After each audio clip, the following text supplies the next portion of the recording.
संविधान से संबंधित जो टॉप क्वेश्चन चल रहे हैं तो उनसे रिलेटेड हमने ये नेक्स्ट पार्ट लाया है। तो संविधान की जो 10वीं अनुसूची है वो संविधान के किस संशोधन में जोड़ी गई है। तो बात करते हैं संविधान की जो 10वीं अनुसूची है वो किस संशोधन में जोड़ी गई है। 52वां संविधान संशोधन अधिनियम।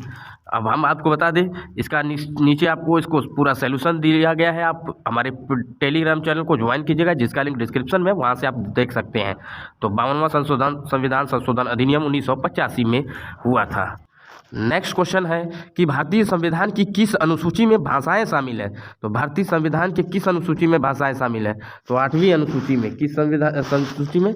8वीं अनुसूची में भाषाएं शामिल है। कौन सी? 8वीं अनुसूची में। इसका PDF आप हमारे टेलीग्राम चैनल के माध्यम से ज्वाइन कर सकते हैं। नेक्स्ट क्वेश्चन की शुरुआत करते हैं। भारत में न्यायिक समीक्षा की जो शक्ति है वो किसके पास है। तो भारत में जो न्यायिक शिक्षा की शक्ति है, समीक्षा की, वो जो है उच्च न्यायालय और सर्वोच्च न्यायालय के पास है। किसके पास है? उच्च न्यायालय और सर्वोच्च न्यायालय के पास है। उत्तर पूर्वी परिषद में कितने राज्य शामिल हैं। तो बात करते हैं उत्तर पूर्वी परिषद में 8 राज्य शामिल है। कितने शामिल हैं? 8 राज्य। चलते हैं अगले और जबरदस्त क्वेश्चन की तरफ। भारतीय संविधान का कौन सा अनुच्छेद कहता है कि निदेशक सिद्धांत किसी भी न्यायालय द्वारा लागू नहीं किया जा सकता। तो भारतीय संविधान जो है 37 अनुच्छेद 37 ये कहता है कि भारतीय संविधान का जो निदेशक सिद्धांत है वो किसी भी न्यायालय द्वारा लागू नहीं होता है। चलते हैं अगले क्वेश्चन की तरफ। भारत के सर्वोच्च न्यायालय ने किस अनुच्छेद के बारे में यह व्यवस्था दी है कि जहां यह अनुच्छेद 14 में आता है वहीं समाप्त भी हो जाता है। तो हम बात करते हैं किस अनुच्छेद के? अनुच्छेद 31(1). किसमें? अनुच्छेद 31(1). चलते हैं अगले और जबरदस्त क्वेश्चन की तरफ। हमारा अगला और जबरदस्त क्वेश्चन है, संसदीय प्रणाली में कार्यप्रणाली जो कार्यपालिका होती है निम्नलिखित में से किसके प्रति उत्तरदायित्व होती है। तो कार्यपालिका किसके प्रति उत्तरदायित्व होती है? विधायिका को। किसके प्रति? विधायिका को। चलते हैं अगले और नेक्स्ट क्वेश्चन की तरफ। भारतीय संविधान का अनुच्छेद 20 एक महत्वपूर्ण मौलिक अधिकार है क्योंकि यह अपराधों के लिए दोषी सिद्धि के संबंध में सुरक्षा प्रदान करता है। तो निम्नलिखित में से कौन सा अनुच्छेद 20 के तहत सुरक्षा नहीं है। तो इस क्वेश्चन का राइट आंसर होगा ऑप्शन नंबर डी। 24 घंटे के भीतर मजिस्ट्रेट के सामने पेश होने का अधिकार नहीं है और सभी अधिकार हैं। ये क्वेश्चन काफ़ी एग्जाम में आया हुआ है कि एक नए राज्य के गठन के लिए भारत के संविधान की निम्नलिखित में किस अनुसूची में संशोधन करना आवश्यक है। तो किस जो है पहली अनुसूची में संशोधन करना आवश्यक है। नेक्स्ट क्वेश्चन से, केंद्रीय सतर्कता आयोग अपनी गतिविधियों पर एक वार्षिक रिपोर्ट प्रस्तुत करता है। तो कौन करता है? कार्मिक लोक शिकायत और पेंशन मंत्रालय। प्रथम भाषाई राज्य का गठन किस वर्ष हुआ था। तो वर्ष 1953 में। Option number B is right. किस संशोधन ने राष्ट्रपति के लिए संवैधानिक संशोधन विधेयक पर अपनी सहमति देना अनिवार्य बना दिया। तो 24वां संविधान संशोधन। नेक्स्ट और जबरदस्त को, किस संशोधन अधिनियम के माध्यम से संसद ने घोषणा की है कि एक संसद की घटक शक्ति पर कोई सीमा नहीं है। तो 42वां संविधान संशोधन अधिनियम के संविधान के कौन से अनुच्छेद केंद्र में संसदीय प्रणाली से संबंधित है।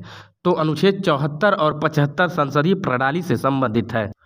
भारत के संविधान के अनुसार सरकार का मुखिया होता है प्रधानमंत्री। देखिए, सरकार का मुखिया प्रधानमंत्री होता है और राष्ट्र का मुखिया राष्ट्रपति होता है। जब अध्यक्ष और उपाध्यक्ष दोनों पद रिक्त होते हैं तो लोकसभा की जो कार्यवाही की अध्यक्षता करने के लिए किस सदस्य को नियुक्त किया जाता है। तो राष्ट्रपति को नियुक्त किया जाता है। किन्हें किया जाता है? तो इसमें जो है option number B is right. ये काफ़ी क्वेश्चन कई एग्जाम में आया हुआ कि लोकसभा के प्रथम आम चुनाव कब हुए थे। तो 1952 में हुए थे। कब हुए थे? 1952 में। 42वां संविधान संशोधन अधिनियम 1976 के द्वारा निम्नलिखित में से किस विषय को राज्य सूची से समवर्ती सूची में स्थानांतरित कर दिया गया। तो ये काफ़ी क्वेश्चन आया हुआ है, कई बार आया हुआ है। तो ये जो है शिक्षा, वन और वजन, ये उपरोक्त तीनों जो है इसको समवर्ती सूची में स्थानांतरित किया गया है। संसद की किस अधिनियम ने जम्मू कश्मीर विधान परिषद को समाप्त कर दिया। तो जम्मू और कश्मीर पुनर्गठन अधिनियम 2019। इस क्वेश्चन का राइट आंसर होगा option number C is right. चलते हैं अगले क्वेश्चन की तरफ। कौन सा अधिनियम महाभियोग की प्रक्रिया द्वारा उच्च न्यायालय के न्यायाधीश को हटाने के संबंध में प्रक्रिया को नियंत्रित करता है। तो इस क्वेश्चन का राइट आंसर होगा ऑप्शन नंबर डी, न्यायाधीश जांच अधिनियम 1968। किस संवैधानिक संशोधन ने उच्च न्यायालय के न्यायाधीश की सेवानिवृत्ति के लिए आयु 60 से बढ़ाकर 62 कर दी गई है। तो कौन सा संशोधन है। तो ये 15वां संविधान संशोधन है। किस संशोधन में नागरिकों के आर्थिक रूप से कमजोर वर्गों के लिए 10% तक सीटें आरक्षित करने का प्रावधान है? तो ये जो है 103वां संविधान संशोधन अधिनियम। और आप कमेंट सेक्शन में कमेंट कीजिएगा कि 100वां संविधान संशोधन क्या है, इसके बारे में थोड़ा सा कमेंट में आप बता दीजिएगा।